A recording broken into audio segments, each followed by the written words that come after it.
देख रहे हैं द हिंद 24 न्यूज और मैं हूं आपके साथ साक्षी निर्वाण। आइए नजर डालते हैं आज की कुछ बड़ी खबरों की ओर। आने वाले वेस्ट बंगाल असेंबली इलेक्शन को देखते हुए राज्य की रूलिंग पार्टी तृणमूल कांग्रेस ने ऑर्गेनाइजेशन को नया रूप देने का काम शुरू कर दिया है।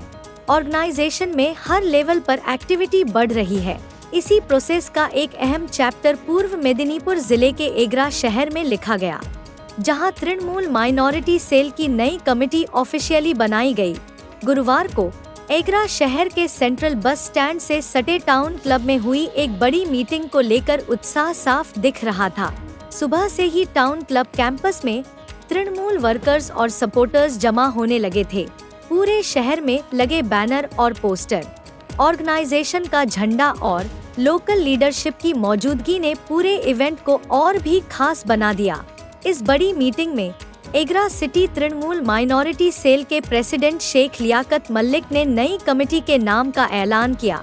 उन्होंने कहा कि आने वाले विधानसभा चुनावों को ध्यान में रखते हुए माइनॉरिटी सेल की भूमिका और भी अहम होने वाली है, इसलिए संगठन को और मजबूत और एक्टिव बनाने के लिए पूरी कमेटी को फिर से बनाया गया है। इतना ही नहीं, शहर के हर वार्ड में माइनॉरिटी सेल की वार्ड कमेटियां भी नई बनाई गई हैं। नेताओं का मानना है कि इससे लोकल लेवल पर कम्युनिकेशन मजबूत होगा। आज की प्रेस कॉन्फ्रेंस में एगरा सिटी तृणमूल प्रेसिडेंट जयंत साहू और city youth Trinamool president Gautam बेरा मौजूद थे। उन्होंने कहा कि चुनाव से कुछ महीने पहले संगठन को ऑर्गेनाइज करना बहुत जरूरी है। ईस्ट मेदिनीपुर जिले के पॉलिटिकल इक्वेशन में एगरा का बहुत महत्व है। माइनॉरिटी सेल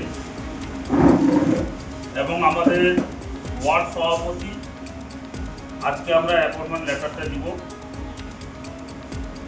8/2/2026 তারিখে আমরা জেলায় পাঠিয়েছিলাম। তো অ্যাপ্রুভাল সেটা আসার পর থেকেই যেহেতু আমাদের রমজান মাস চলছে, সবাই ব্যস্ত এবং বার রেখেছে, যার জন্য আমরা আজকে 11টা 11:30টার সময় আমরা এই কনফারেন্সটা আমরা রেখেছি। শুধু জাস্ট আমরা আজকে আমাদের যে টাউন কমিটিটা আছে তার নামটা আমরা ঘোষণা করব এবং তার সাথে সাথে আমরা ওয়ার্ড সভাপতি যারা রয়েছেন তাদের নামটাও আমরা ঘোষণা করব।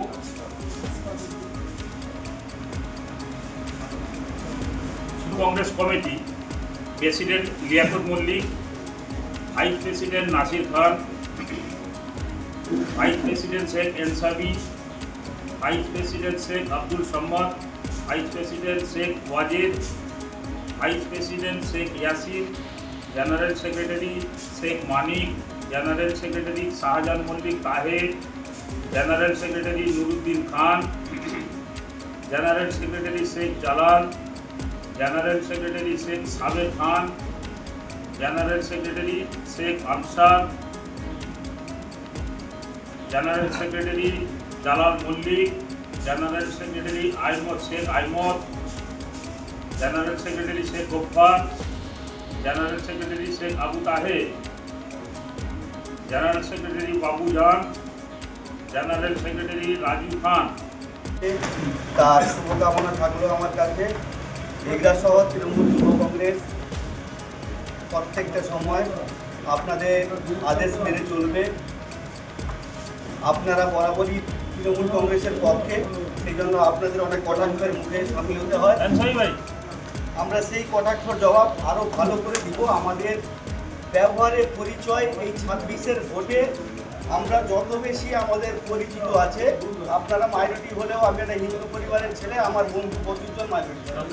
আপনাদের যারা পরিচিত হিন্দু টাউন সভাপতি লিয়াকত বাবু, আমাদের ছোট ভাই আমাদের যুব সভাপতি গৌতম বেরা রয়েছে এবং আমরা আমাদের সামনে যারা রয়েছে তারা আমাদের সেনাপতি, এগরা শহরের মাইনরিটি সেলের সেনাপতি।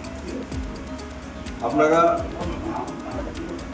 আমাদের প্রিয় নেত্রী মমতা বন্দ্যোপাধ্যায় এবং প্রিয় সেনাপতি অভিষেক বন্দ্যোপাধ্যায় একদম সামনের সারির নেতৃত্ব বা কর্মী যদি বলেন তাহলে আপনারাই। 2026 সালে আমাদের নির্বাচনের নিঘণ্ট ধরুন 10 দিনের মধ্যেই বেজে উঠবে। তাই আপনাদের কাছে আমার বিনম্র অনুরোধ যে মমতা বন্দ্যোপাধ্যায়ের আশীর্বাদ নিয়ে এগরা বিধানসভা 218 বিধানসভা ক্ষেত্রে যিনি প্রার্থী হবেন। देखते रहिए द हिंदू 24 न्यूज।